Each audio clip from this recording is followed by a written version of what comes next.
Bonjour et bienvenue sur Crypto House pour une vidéo consacrée au Bitcoin.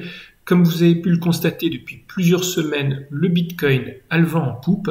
L'adoption du Bitcoin en tant que valeur refuge est vraiment en train de s'accélérer et on pourrait penser que courant 2021, on pourrait atteindre 100 000 euros pour un Bitcoin. Et donc, c'est ce qu'on va essayer de voir dans cette vidéo. Quels sont les facteurs qui font que les 100 000 euros pourraient être atteints d'ici quelques mois. Alors avant de démarrer la vidéo, je tiens d'abord à rassurer tous les abonnés, je vais bien. Effectivement, j'ai pas fait de vidéo depuis maintenant 3 mois, et c'est que beaucoup de choses a changé et j'ai beaucoup moins de temps à consacrer aux vidéos. Je reste 100% dans le monde de la crypto et de la blockchain. Mais comme vous le savez, une vidéo, ça prend énormément de temps à faire. Il faut monter un petit peu le script, mettre les idées sur papier, trouver les articles qui corroborent les idées, ensuite écrire quand même un petit peu de texte, enregistrer la vidéo, monter la vidéo. Donc c'est vraiment énormément de temps à consacrer. C'est pour ça que j'ai pas fait de vidéo depuis un certain temps. J'espère que je vais pouvoir recommencer à faire au moins une vidéo par mois. On va voir si j'arrive à tenir ce rythme. Alors en tout cas, je tiens à rappeler que je ne suis toujours pas un conseiller financier et que l'information dans cette vidéo, elle est purement à titre indicatif. Alors, pour ceux qui me suivent depuis 2017, vous avez eu, comme moi, la vie dure. Les temps ont été très très durs pendant les 3 dernières années. Mais si vous avez cru au monde de la monnaie digitale, si vous avez cru au monde de la blockchain, je pense que dans les prochains mois, vous allez être vraiment récompensé. Et c'est ce qu'on va essayer de regarder dans cette vidéo. Alors, on va se concentrer uniquement aujourd'hui sur le Bitcoin. Alors, la dernière vidéo que j'avais faite, elle remonte au 31 juillet. Alors, on va regarder à quel niveau de prix on en était. On était aux alentours de 11 000 $. Aujourd'hui, on est exactement à 17 000 $. Donc, ça fait à peu près une hausse quand même de 35%, malgré la baisse qu'on a subie les dernières 24 heures. Alors, qu'est-ce qui s'est passé entre-temps pour que le prix s'emballe? On va regarder tous les facteurs. Alors, le premier facteur, ça a été le halving. Donc, ça a été vraiment l'élément déclencheur dont on a parlé à maintes reprises sur la chaîne. Et ça s'est passé le 11 mai 2020. À l'époque, la production du Bitcoin chaque heure était de 12,5 Bitcoin. Et après le 11 mai, on est passé à 6,25 Bitcoin. Et j'ai regardé aussi à quel niveau de prix on en était lors du halving. Le Bitcoin était à 8700 $. Donc, en fin de compte, depuis le halving, le Bitcoin a quand même pris quasiment 50%. Donc, d'un côté, on a la diminution du nombre de Bitcoin, de la production des Bitcoins, et de l'autre côté, on a le facteur des fonds d'investissement qui investissent au travers d'outils financiers, de produits financiers dans les cryptos et essentiellement en ce moment dans le Bitcoin. On en a 2, 3 qui tiennent le haut du pavé. Une, c'est Grayscale. Et donc, on apprend ici dans cet article que Grayscale, au 16 novembre, avait 8,35 milliards de Bitcoin, soit 2,69% de la production totale, donc à peu près 500 000 Bitcoin. Et on sait aussi que vendredi dernier, donc le 20, Grayscale a acheté pour ses clients plus de 10 500 Bitcoin en 24 heures, alors que donc la production journalière, elle n'est que de 900 Bitcoin par jour. Donc ça veut dire qu'en 24 heures, Grayscale a acheté pour 11 jours de production uniquement pour ses clients. Et ça, alors que le Bitcoin était à 18 000 $. Donc, ça veut dire que ces riches individuels, ces grandes entreprises, au travers donc ces sociétés financières qui gèrent leur fortune, achètent quand même du Bitcoin à ce prix-là.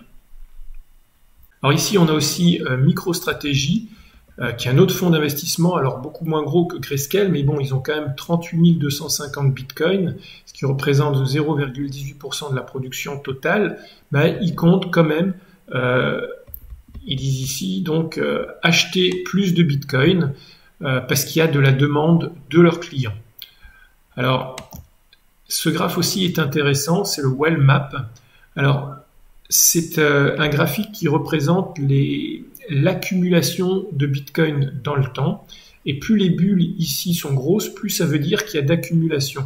Et on voit que depuis mai, il y a eu, bon, pas tellement d'accumulation. Par contre, depuis novembre, on voit que les bulles sont beaucoup plus grosses. Et que là, malgré le fait que le prix augmente, parce que là, bon, on voit qu'il y a énormément d'accumulation aux alentours des... Ici, on était à 12 000, 14 000, puis ici à 18 000. Donc, malgré les prix qui augmentent, il y a encore plus d'accumulation de Bitcoin.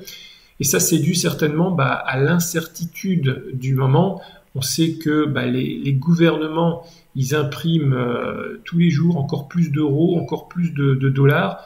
Et donc, en ces temps d'incertitude, les grandes fortunes, certaines sociétés aussi, font beaucoup plus confiance au Bitcoin qu'au dollar ou qu'à l'euro. C'est pour ça qu'ils achètent encore plus de Bitcoin. Alors, en plus des fonds d'investissement, on a l'effet des banques. Les banques sont de plus en plus positives par rapport aux crypto-monnaies, par rapport au Bitcoin. Elles commencent même pour certaines à proposer des services. Alors en 2018, c'était surtout des petites banques, des banques un petit peu exotiques qui parlaient du Bitcoin, qui proposaient des services. Maintenant, c'est complètement différent. On a les grandes banques, des grandes banques de grands pays qui commencent à se positionner par rapport au Bitcoin.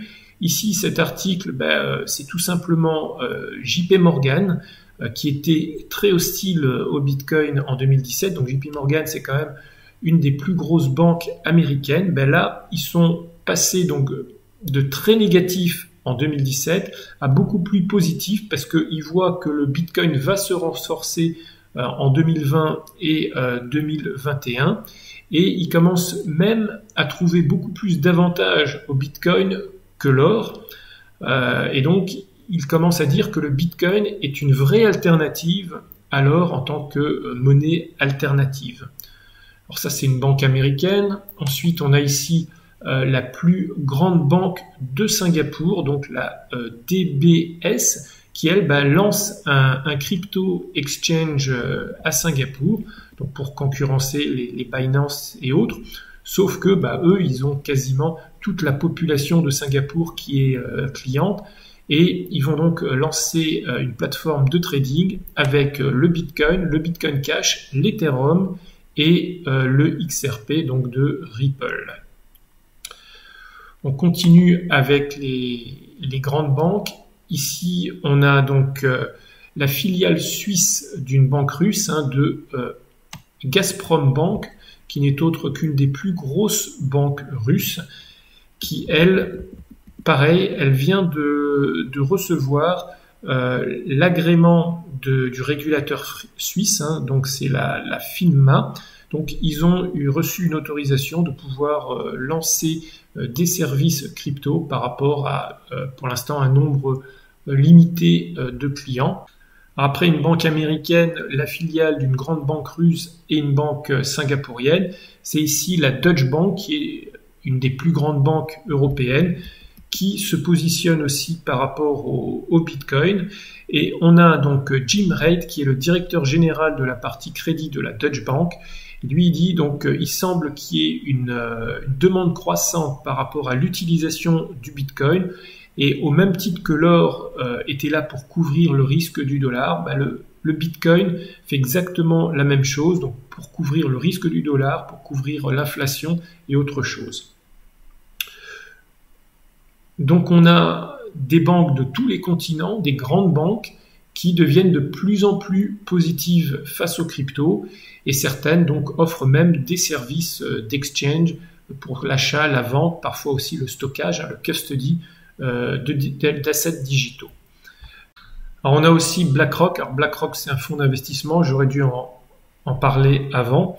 Mais BlackRock, c'est quand même un des plus gros fonds d'investissement au monde, c'est ce qu'ils mettent ici. Alors, on a eu sur CNN donc le CEO de BlackRock, Rick Ryder, qui a dit, donc en parlant du Bitcoin, que c'était un asset qui était durable, qui était plus fonctionnel que l'or, et puis qu'il y en avait un nombre limité, parce que l'or, plus on creuse, plus on trouve en fin de compte encore une des plus grosses sociétés au monde, dans le monde financier, qui est très très positive par rapport au Bitcoin. Alors on sait depuis déjà plusieurs mois que les fonds d'investissement achètent de plus en plus de Bitcoin pour leurs clients, que les banques sont de plus en plus favorables par rapport au monde des cryptos. Par contre, ce qui a changé, ce qui a fait, je pense, l'effet d'une bombe, et que ça a été vraiment un élément déclencheur, c'est PayPal. PayPal, du jour au lendemain, annonce que leurs clients américains peuvent acheter et vendre du Bitcoin. Et 4 semaines après, on voit qu'ils achètent 70% de la production mondiale de Bitcoin. C'est juste tout simplement énorme. Ils achètent à peu près entre 20 et 25 millions de Bitcoin par jour. Et pour l'instant, le service n'est ouvert qu'aux Américains. Donc imaginez qu'est-ce qui va se passer quand le service sera aussi ouvert aux Européens et aux Asiatiques et dans le reste du monde. Je pense que PayPal seul risque de prendre toute la production des bitcoins minés. Alors on a aussi Cash App. Alors Cash App, c'est l'app de Square qui a pour patron Jack Dorsey. Et eux, alors on sait que PayPal, on vient de le voir, achète pour 70% de la production journalière de Bitcoin. Les 30 autres pourcents, c'est Cash App qui l'achète. Alors il faut savoir qu'en Q3 de cette année, ils ont acheté plus de 1,6 milliard de Bitcoin. Alors c'est pas Cash App, ce sont les utilisateurs, les clients de Cash App, ce qui représente une augmentation de 1100% par rapport à la même période en 2019. Donc je vous laisse imaginer, si la progression est la même, ce qui va se passer en 2021-2022. Alors pour en finir avec PayPal et Square, on a ici Pantera Capital qui confirme que 100% des bitcoins minés sont aujourd'hui achetés par PayPal et Cash App. Et c'est sans compter tous les fonds d'investissement et les banques dont on a parlé avant. On n'a pas encore parlé des États, mais les États vont jouer dans le futur un rôle de plus en plus important par rapport au Bitcoin et aux cryptocurrencies. Et ici, on a l'exemple de l'Iran. L'Iran, comme vous le savez, ils ont un embargo par rapport à l'accès au dollar. Et donc, ce qu'ils ont décidé pour pouvoir quand même reprendre les importations dans le pays, c'est d'utiliser le Bitcoin comme monnaie d'échange à la place du dollar. Et donc, on a le ministère de l'énergie du pays et de la Banque centrale d'Iran, la CBI, qui ont dit qu'ils allaient acheter désormais tous les bitcoins minés par les mineurs iraniens pour donc avoir une monnaie d'échange pour pouvoir faire du commerce avec les autres pays.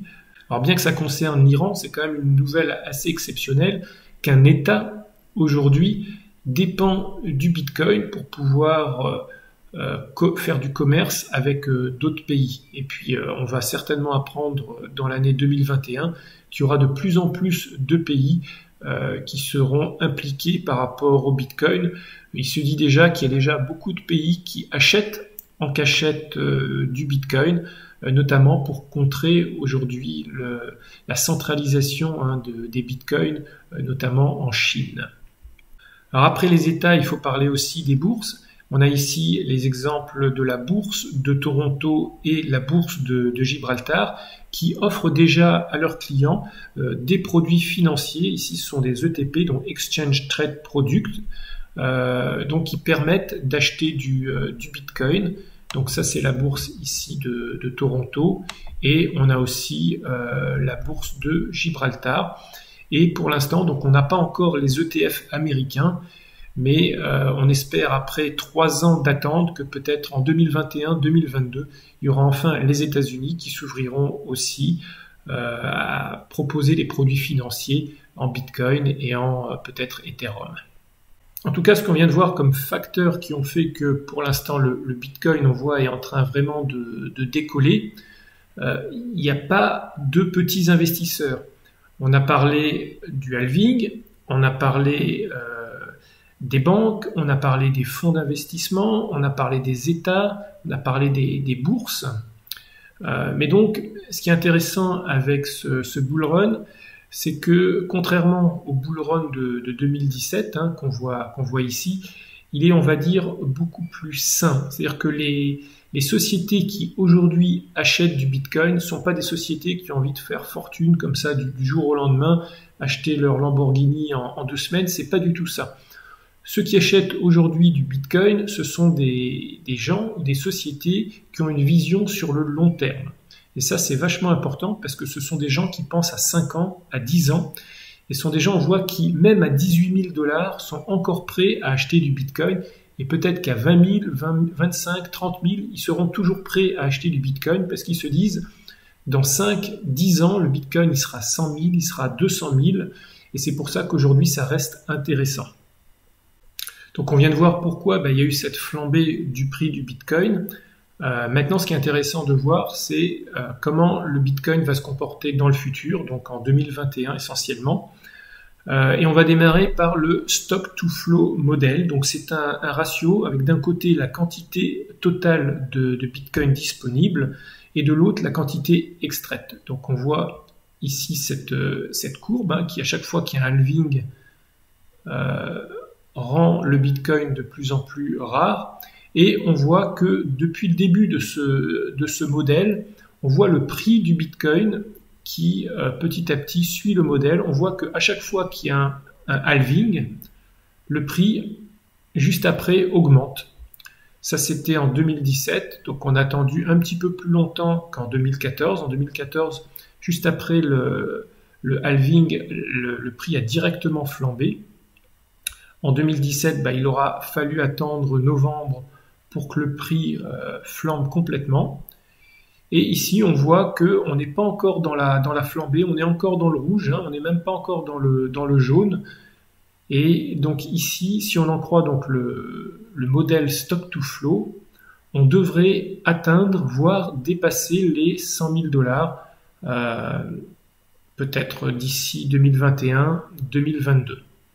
Autre indicateur ici intéressant, c'est qu'à chaque fois qu'on a atteint le niveau du bull run précédent, ça enclenche un nouveau cycle. Donc là, en 2014, on avait donc un Bitcoin plus ou moins à 1000 $. Et ensuite, en 2017, quand on a atteint ces 1000 $, on a eu le début du bull run. Donc, on est monté ici jusqu'à quasiment 20 000, fin 2017, début 2018. Et donc, il est estimé que quand on va atteindre encore ces 20 000 $, ça lancera donc le prochain bull run. Donc, on ne serait pas encore dans le bull run, malgré le fait qu'on soit déjà assez haut. Donc, on n'est pas encore, on voit, au niveau de 2017. On va terminer la vidéo par les prédictions des grands noms du monde des cryptos. Et on démarre par Mike Novogratz, qui est un milliardaire et c'est le président de la crypto-banque Galaxy Digital. Et en général, ce qui est intéressant, c'est que c'est une personne qui est très conservatrice dans ses estimations. Et donc, lui, il estime que grâce à l'effet réseau, le Bitcoin devrait atteindre assez rapidement les 65 000 $. Autre prédiction, celle de Dan Morehead. Alors, Dan Morehead, c'est le fondateur de Pantera Capital, donc un autre gros fonds d'investissement. Et donc, lui, il prédit qu'avant la fin de l'année 2021, le Bitcoin pourrait atteindre 100 000 $. Et on va terminer donc les prédictions donc par la CEO et fondatrice de ARK Investment, et elle pense que le Bitcoin pourrait atteindre carrément 500 000 $ grâce aux investisseurs institutionnels. Alors je ne sais pas de votre côté comment vous voyez l'avenir, mais moi je suis en tout cas très positif. Je pense que le plus dur est passé et qu'on va avoir maintenant quelques mois très positifs. Alors il y aura évidemment des chutes, hein, comme on le voit le graphe, il n'y a rien qui monte comme ça à l'infini sans avoir des replis. C'est normal, c'est la vie des cryptos. Mais en tout cas, à chaque fois que j'écoute les nouvelles, que je lis un article, ça devient vraiment très très positif. Dites-moi de votre côté comment vous voyez les choses dans le futur. Alors n'oubliez pas de mettre un pouce vers le haut parce que ça permet à YouTube de mieux référencer la vidéo. Et j'espère vous dire à bientôt pour de nouvelles vidéos. Ciao ciao!